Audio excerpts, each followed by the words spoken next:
ካንዴን ቪዲዮ አይተን እንመለስ። አሰላሙ አለይኩም ሰላማችሁ ለዘላለም ብዝት ይበልልኝ።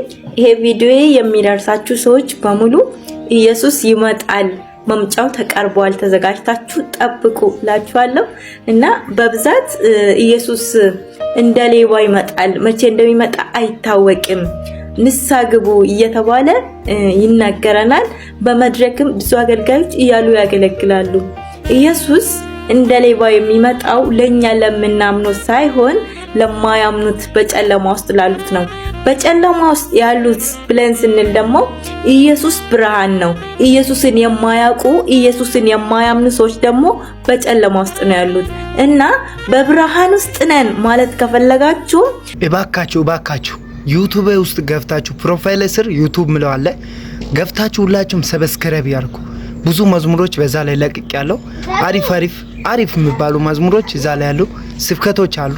ሁላችሁም ገብታችሁ እንድታዩ ሰብስክራይብ እንድታደርጉ በእግዚአብሔር ስም ጠይቃችኋለሁ። ተባረኩ።